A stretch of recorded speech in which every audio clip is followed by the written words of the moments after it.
Bride সাজাতে গিয়ে যে এমন ভয়ঙ্কর অবস্থার সম্মুখীন হব তা ভাবতেও পারিনি।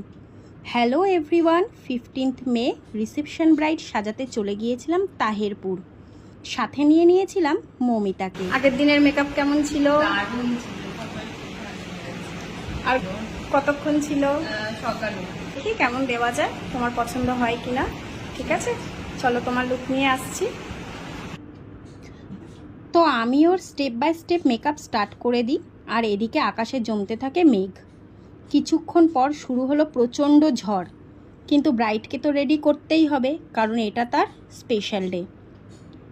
যতটা সম্ভব তাড়াতাড়ি করার চেষ্টা করছিলাম, কারণ ভয় ছিল লোডশেডিংয়ের। আর যখন ওর হেয়ার স্টার্ট করলাম তখন ঘটে গেল সেই মহাকাণ্ড, লোডশেডিং, আর তার সাথে তুমুল বৃষ্টি।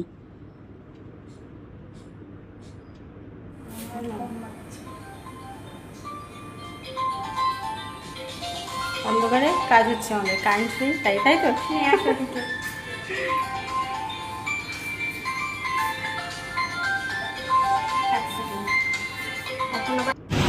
তার মধ্যেও হাল কিন্তু ছাড়িনি, ওকে ওর পছন্দের লুকটাই দিয়েছিলাম। তোমরা দেখতেই পাচ্ছ অবস্থা, কিন্তু বেচারির খুব মন খারাপ, দেখে বুঝতেই পারছো। চারিদিকে জলে, তার মধ্যেও ওর পছন্দের লুকটাই ক্রিয়েট করেছিলাম। ওর তো ভীষণ পছন্দ হয়েছে। তোর ফাইনাল লুকটা দেখে তোমরাও জানিও তোমাদের কেমন লাগলো।